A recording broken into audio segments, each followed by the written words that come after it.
नमस्कार दोस्तों, स्वागत है आप सभी का आपके अपने YouTube channel GK search engine पर। तो दोस्तों, राजस्थान जिला दर्शन के एक और नए वीडियो में आपका हार्दिक स्वागत है। आज के इस वीडियो में हम बात करने जा रहे हैं टोंक की। जी हाँ, टोंक जिले के करंट अफेयर्स, इतिहास, कला, संस्कृति और भूगोल को हम इस वीडियो में जानेंगे। तो पूरा वीडियो बहुत ध्यान से देखना। वीडियो की जो PDF फाइल है वो आप वीडियो के डिस्क्रिप्शन बॉक्स से डाउनलोड कर सकते हैं।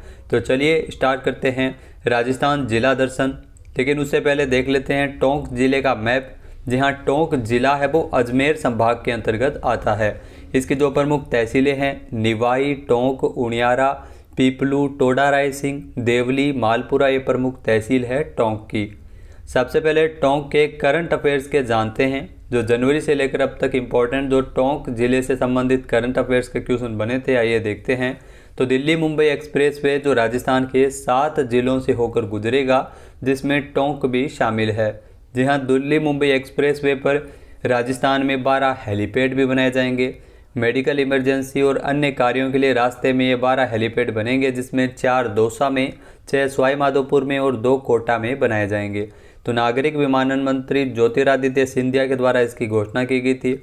एक्सप्रेसवे दिल्ली से जयपुर तक का सफ़र है वो दिल्ली मुंबई एक्सप्रेसवे राजस्थान के 7 जिलों की 18 तहसीलों के 265 गांवों की सीमा से होकर गुजरेगा, जिसमें अलवर, भरतपुर, दौसा, सवाई माधोपुर, टोंक भी शामिल है। इसके अलावा बूंदी, कोटा, तो इन 7 जिलों से होकर ये दिल्ली मुंबई एक्सप्रेसवे गुजरेगा। 1350 किलोमीटर लंबे इस एक्सप्रेसवे के 350 किलोमीटर का निर्माण कार्य पूरा हो चुका है और बाकी का काम जनवरी 2023 तक कंप्लीट होगा। इसके अलावा नवीन सिलिकोसिस पोर्टल 2022 जो पायलट स्तर पर टोंक में इसे एक बार लागू किया गया है। जी हाँ, सामाजिक न्याय और अधिकारिता मंत्री है टीकाराम जूली, उनके द्वारा 5 मई 2022 को जो सामाजिक न्याय और अधिकारिता विभाग के सभागार में नवीन सिलिकोसिस पोर्टल 2022 का वीडियो कॉन्फ्रेंसिंग के माध्यम से शुभारंभ किया था। तो किसने शुभारंभ किया ये भी आप ध्यान रखना। टीकाराम जूली जो सामाजिक न्याय और अधिकारिता मंत्री है, इन्होंने नवीन सिलिकोसिस पोर्टल को लॉन्च किया था। सिलिकोसिस नीति के अंतर्गत इसमें सिलिकोसिस पीड़ितों को दी जाने वाली आर्थिक सहायता को व्यवस्थित और सरलता से प्रदान करने हेतु ऑटो अप्रूवल आधारित नवीन सिलिकोसिस पोर्टल है वो शुरू किया गया है। ऑटो अप्रूवल के माध्यम से इसमें डायरेक्ट जो प्रत्यक्ष हस्तांतरण की सुविधा इसमें मिल सकेगी। पोर्टल को सर्वप्रथम पायलट प्रोजेक्ट के रूप में गंगानगर, हनुमानगढ़, बीकानेर, चूरू, जैसलमेर, टोंक भी शामिल है। टोंक, डूंगरपुर, बांसवाड़ा, चित्तौड़गढ़ और बारां में इसे शुरू किया गया है।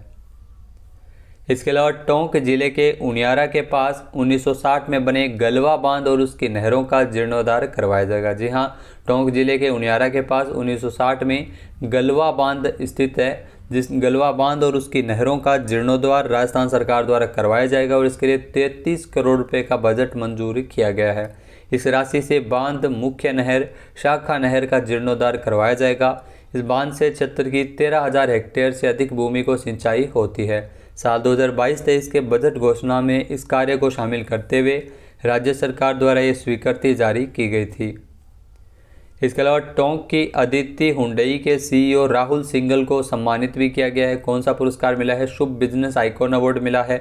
टोंक की अदिति हुंडई के CEO राहुल सिंघल को जयपुर में आयोजित एक राज्य स्तरीय कार्यक्रम के दौरान बॉलीवुड अभिनेत्री ईशा देओल द्वारा शुभ बिजनेस आइकन अवार्ड से सम्मानित किया गया था। 2 साल में ग्राहकों के भरोसे पे दम पर जो हुंडई की कारों की बिक्री में शानदार सफलता हासिल करने के लिए ये बिजनेस आइकॉन 2022 अवार्ड है वो दिया गया है राहुल सिंघल को।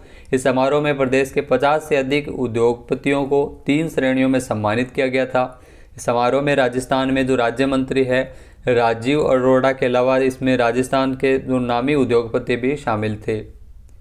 अब बात करते हैं टोंक के इतिहास के बारे में। जी हाँ, अंग्रेज़ों ने 1817 ईस्वी को आमिर खां पिंडारी के नेतृत्व में मुस्लिम रियासत का गठन किया था, जिसे वर्तमान में टोंक कहा जाता है। टोंक का संस्थापक था आमिर खां पिंडारी। जी हाँ, संस्थापक था आमिर खां पिंडारी और ये राजस्थान की एकमात्र मुस्लिम रियासत थी टोंक। 1857 की क्रांति के समय टोंक के नवाब वजीरुद्दौला थे। तो इनके नवाब का भी नाम आपको याद रखना है। क्रांति के समय कौन थे? नवाब वजीरुद्दौला। और नवाब इब्राहिम अली खां के शासनकाल को टोंक का स्वर्ण काल भी कहा जाता है, नवाब इब्राहिम अली के शासनकाल को। इसके अलावा खेड़ा सभ्यता जो नगरकोट टोंक में है, जहाँ पर मालव जनपद के सिक्के हैं वो खेड़ा सभ्यता से मिले थे। रेड टोंक, जहाँ पर लौह सामग्री में जो सर्वाधिक सिक्के मिलने के कारण प्राचीन भारत का टाटानगर भी किसे कहते हैं, रेड टोंक को कहा जाता है। यहाँ से काफ़ी सारे क्वेश्चन है वो रेड टोंक के पूछे हैं, तो ये आप सभी को पता है। भारत जो प्राचीन भारत का टाटानगर कहा जाता है रेड टोंक को, जो झील के किनारे स्थित है। इसके अलावा दामोदर दास व्यास जो मालपुरा टोंक से संबंधित है, जिनको राजस्थान का लौह पुरुष भी कहते हैं। भारत का लौह पुरुष सरदार वल्लभ भाई पटेल और राजस्थान का लौह पुरुष कहा जाता है दामोदर दास व्यास को। कपूरचंद कुलिस, इनका भी संबंध है वो मालपुरा टोंक से है। ये राजस्थान पत्रिका जो समाचार पत्र आता है उसके संस्थापक थे कपूरचंद्र कुलिस। इसके अलावा देवली टोंक, जहाँ पर 1857 की क्रांति की छावनी थी देवली टोंक में। 3 जून 1857 को यहाँ से देवली टोंक से विद्रोह भी हुआ था 1857 की क्रांति के दौरान। अब बात करते हैं टोंक की कला और संस्कृति के बारे में। जी हाँ, मौलाना अब्दुल कलाम आज़ाद अरबी फ़ारसी शोध संस्थान, ये भी टोंक में ही स्थित है और इसकी स्थापना 1978 में की गई थी। इसे कसरे इल्म भी कहते हैं। जी हाँ, कसरे इल्म कहा जाता है मौलाना अब्दुल कलाम आज़ाद अरबी फ़ारसी शोध संस्थान को। और इसी में संस्थान में औरंगजेब द्वारा रचित कुरान भी रखी गई है। कुरान जिसकी रचना औरंगजेब ने की थी, वो कुरान भी इस मौलाना अब्दुल कलाम आज़ाद अरबी फ़ारसी शोध संस्थान में रखी हुई है। इसके अलावा सुनहरी कोठी, ये सुनहरी कोठी भी टोंक में स्थित है। काफ़ी सारे क्वेश्चन है वो सुनहरी कोठी से पूछे गए हैं। कहाँ पर स्थित है, डायरेक्ट इतना पूछा जाता है टोंक में है। इसका निर्माण नवाब वजीउद्दौला द्वारा 1934 ईस्वी में करवाया गया था। मीनाकारी के लिए प्रसिद्ध है सुनहरी कोठी। इसे शीश महल और दीवाने खास भी कहा जाता है। मुबारक महल, ये भी टोंक में ही है। ऊँटों की बलि कहाँ दी जाती है, मुबारक महल टोंक में। बहुत बार ये क्वेश्चन एग्जाम में आया हुआ है। मुबारक महल है जयपुर में भी है, जिसका निर्माण माधव सिंह द्वितीय ने करवाया था। और एक टोंक में भी है मुबारक महल, जहाँ पर ऊँटों की बलि हेतु प्रसिद्ध है। ख्वाजा जी की बावड़ी, ये भी टोंक में बनी हुई है। हाड़ी रानी की बावड़ी, ये भी टोडा राय सिंह टोंक में स्थित है। इसके अलावा मांडव्य ऋषि की जो तपोस्थली है वो मांडकला टोंक में है, जो राजस्थान का मिनी पुष्कर भी कहा जाता है। जी हाँ, राजस्थान का मिनी पुष्कर भी कहते हैं मांडव्य ऋषि की तपोस्थली को, जो मांडकला टोंक में स्थित है। दड़ा महोत्सव, ये आवा टोंक का प्रसिद्ध है, जिसमें कपड़े का दड़ा बनाकर मनोरंजनात्मक खेलों को दड़ा महोत्सव कहा जाता है। इसके अलावा गोकर्णेश्वर महादेव मंदिर, ये भी राजमहल टोंक में बना हुआ है। बीसल देव मंदिर, ये बीसलपुर टोंक में स्थित है।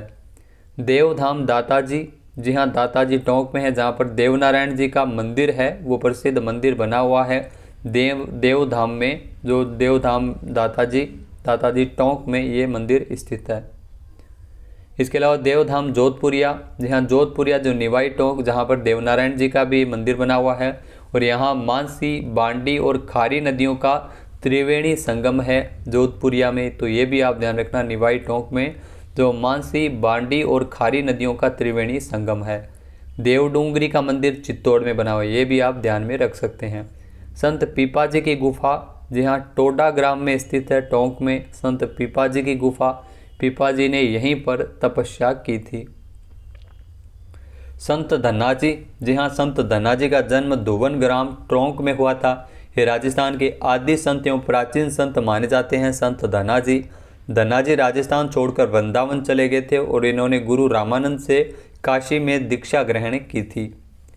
चारवेत जो लोकनाट्य है, जो प्रसिद्ध लोकनाट्य है चारवेत लोकनाट्य, ये संगीत विधा पर आधारित लोकनाट्य शैली है। चारवेत लोकनाट्य शैली जो टोंक की प्रसिद्ध है, ये कव्वाली शैली पर आधारित है और अब्दुल करीम खान निहंग इसके जनक थे इस चारवेत लोक नाट्य के। राय सिंह के महल, ये भी टोडा राय सिंह टोंक में बनाए गए हैं। कल्याण जी का जो मंदिर है वो डिग्गी टोंक में स्थित है, तो ये भी बहुत सारे क्वेश्चन है वो यहाँ से आते हैं। कल्याण जी का मंदिर कहाँ पर है, डिग्गी टोंक में बना हुआ है। इस मंदिर का निर्माण मेवाड़ के जो महाराणा संग्राम सिंह के शासनकाल में हुआ था और इसे मुसलमान कलह पीर के नाम से भी कल्याण सिंह जी को पूजा जाता है। जालंधर नाथ की जो तपोस्थली है वो निवाई टोंक में है। सिरे मंदिर जो जालंधर नाथ की प्रमुख तपस्या स्थली मानी जाती है, जालंधर नाथ की तपोस्थली निवाई टोंक में है। काकोर का किला, जी हाँ काकोर का किला ये टोंक में बना हुआ है। असीरगढ़ दुर्ग भी टोंक में बना है, जिसे दक्षिण की चाबी भी कहा जाता है। दक्षिण की चाबी कहते हैं असीरगढ़ दुर्ग को, जो टोंक में स्थित है। भूमगढ़ का किला ये भी टोंक में बना हुआ है और ऊंटगिरी का किला भी राजस्थान के टोंक में ही बना हुआ है। अब बात करते हैं टोंक के भूगोल के बारे में। जी हाँ, टोंक जिले के भूगोल के बारे में जानते हैं। तो टोंक का जो शुभंकर है वो हंस है। RJ 26 है वो यहाँ का परिवहन कोड है टोंक जिले का। टोंक जिला है वो अजमेर संभाग में आता है। अजमेर संभाग में अजमेर, भीलवाड़ा, नागौर, टोंक जिले है वो आते हैं। टोंक को नवाबों की नगरी भी कहते हैं। नवाबों की नगरी के नाम से कौन सा जिला प्रसिद्ध है? टोंक जिला प्रसिद्ध है। राज्य में सर्वाधिक खरबूजों का उत्पादन भी टोंक में ही होता है। टोंक का मानचित्र राजस्थान के मानचित्र के ही समान है।